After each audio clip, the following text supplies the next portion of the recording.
Hey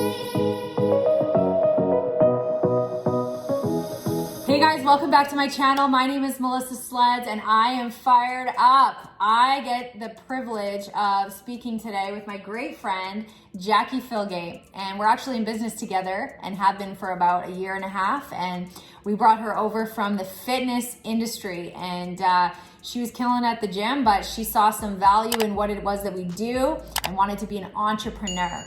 And she actually has a almost 4-year-old son. And so I wanted to get her on today to talk about what it's like to be a single mom who is now transitioned into entrepreneurship, and she's running her own show. And we all know, whether you have a ton of support at home or a little bit of support, it doesn't matter. Kids are kids. They can be a little bit of work, right? Just a little bit, but we're juggling a lot of stuff. And we got to figure out how can we run a business and run a great, positive, environment for our children at home and keep things together. And so, which by the way, it doesn't ever really feel like it's together, but so I'm excited. She's going to talk to you today about what's been working for her. She just recently achieved a junior broker position with our firm in a very short period of time. And so she's got some things figured out, and I thought this could relate to a lot of moms out there. They just want to know, how can they take their business to the next level? How can they get things off the ground? And so we're going to give you 3 tips to being a single mom and getting your business off to a great start.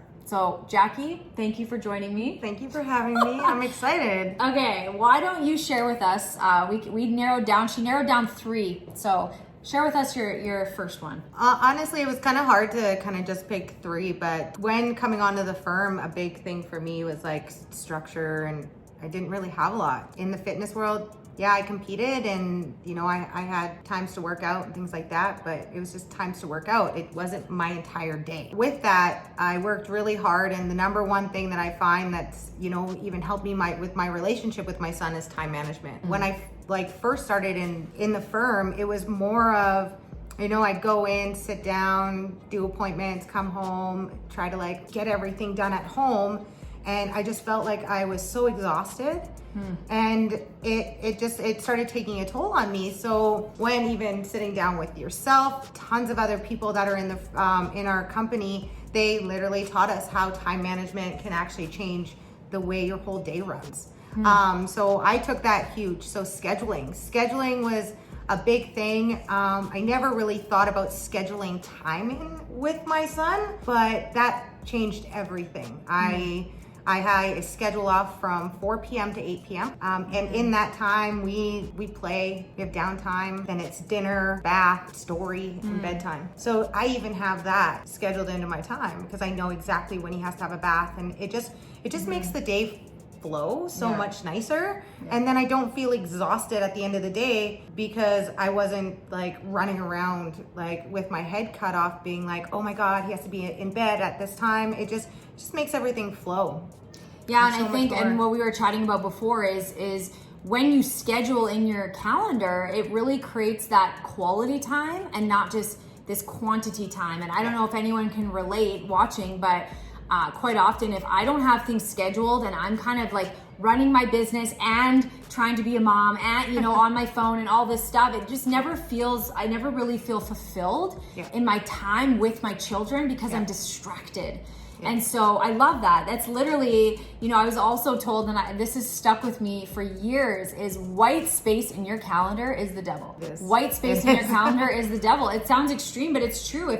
If not every single hour is planned and pre-planned and you know exactly what's coming up, that's when I find I get tired. That's when I find I'm just kind of lost as to what it is that I'm doing, and I can't seem to get any traction. And so, time management, man, that's huge. We have even a calendar for myself and my team. All my teammates are certain colors. My son is green.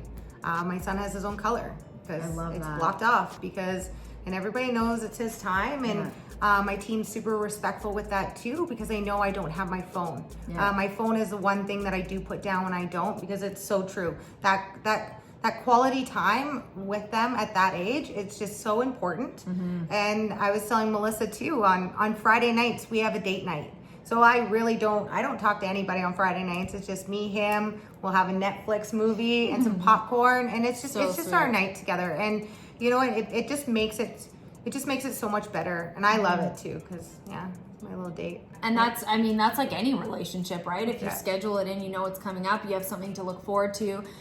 So I think that is huge, and I love the color coding and all that. That's great. All right, number 2. Morning routines. Morning routines has definitely changed a lot for me. Yeah, I used to get up early before at 5 a.m. And I would be getting him up at the exact same time. If I was groggy or miserable or anything like that, then my energy would wear off on him. And then he would be cranky trying to get dressed. He would fight me on everything. And it just, come on, moms, you understand these mornings, right? Like they're gonna happen anyway. But when I decided to actually get up and do a morning routine, I get up an hour and a half to 2 hours before he gets up now.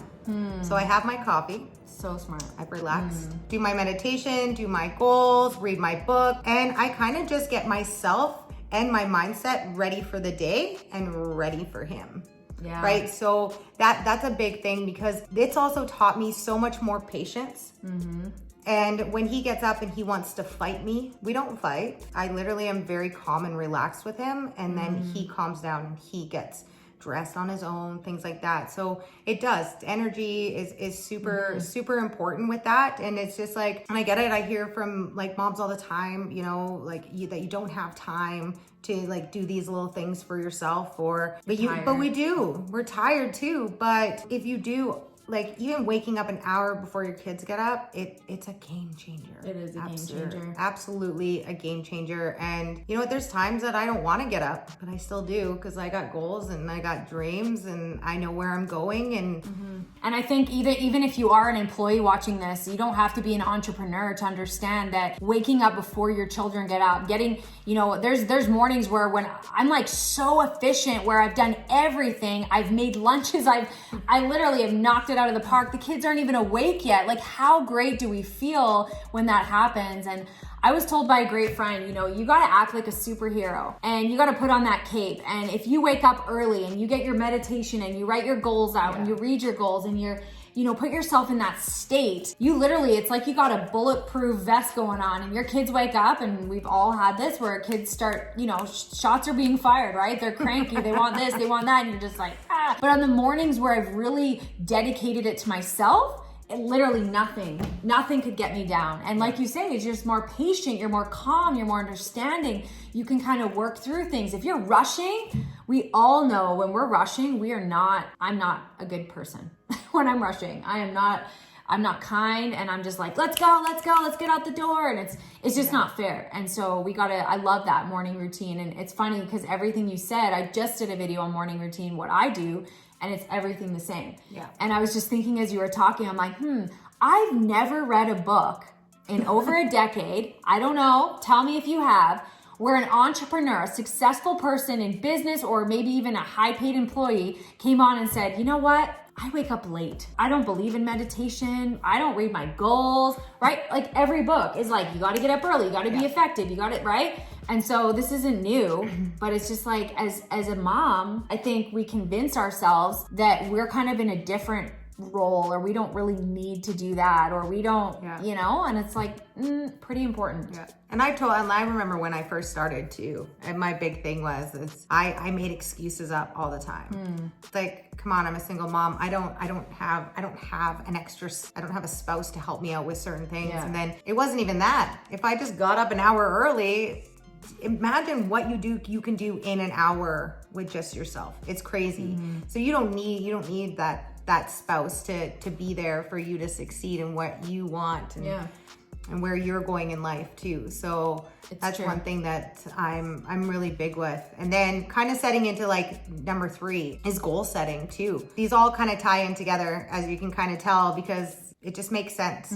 And with the goal setting, a big thing is you know, when you're even like setting your goals, to include your kids in them as well, right? Like, absolutely. I read my goals every morning. You know what? I'm going to be a senior marketing director by totally calling myself out, January 2021, right? But why am I not telling my son this, right? Why am I not being excited and getting him involved and him understanding why mommy's winning so much? And that's the great thing that Melissa actually said in a previous video. She told me this a year and a half ago, of changing the word working into winning. And I absolutely love it because Caden is big. And if he sees me sit down at my computer, he's like, oh, mommy's winning. And he knows, he gets it, but it takes that negative connotation out of it. And it's absolutely amazing. And even with the firm that we work with, it includes the kids in our environment. Yeah. He loves to sit down and eat breakfast and listen to like our trainings, and I love it. And I just think it's great. And I can't stress that enough. I mean, if you are in an environment right now that doesn't support children being a part of what it is that you're achieving, I think it's going to be kind of feel like a lonely road. One of my favorite things about what we do is that we include our family in everything we want to achieve. When we qualify to go somewhere on it, maybe a contest or a trip or something like that, we bring our children with us. We want them to be a part of it. And as soon as you include your children in your goal setting, and again, this is about moms in business, like single moms wanting to kickstart their business, I think your kids are now holding you accountable to that. They're not going to forget that mommy said that she wants to do this, and right. And so that for sure, I love number 3, goal setting, because you want your kids to be able to recite your goals. You want them to be able to say, yeah, this is my mom and dad's, future, or my mom's future. You want them to really understand what it is that you are winning for. What does winning mean, right? And so I think that's a huge thing. And then, just to add to that, I also got like a couple, not all my kids, because my youngest probably couldn't sit and have the attention span, but the older 2 to make like vision boards and like bring them in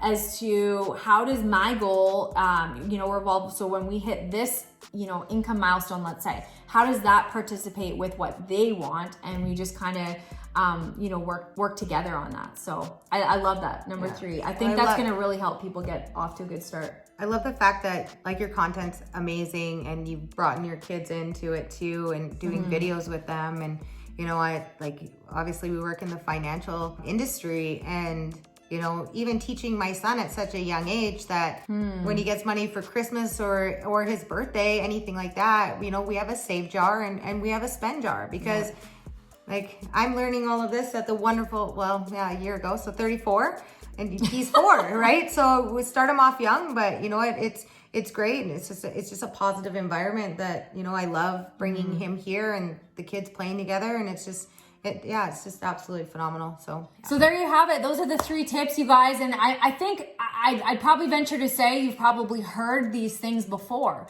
but sometimes you kind of need a little bit of a kick in the face. I don't know what the right saying is, but you got to kind of hear it maybe differently. And I think as moms, especially single moms, I think just like you were telling me before, it was only a year and a half ago that you were starting to kind of buy your own excuses and sort of kind of convince yourself that you weren't able to, follow your time management, your scheduling, or have a good morning routine or set some goals. And I think those are some 3 main points that you're going to want to take some time and really kind of hone in on. And man, I think that could get your business off to a fast start for sure. So thanks for tuning in, you guys. Until next time, please share and subscribe and like and all that good stuff. And I would love to hear in the comments what you do if you are a mom, or you know of a mom, or maybe you're a single dad listening. I'd love to hear what works for you and what's helping you stay in business and be prosperous. So take care, guys.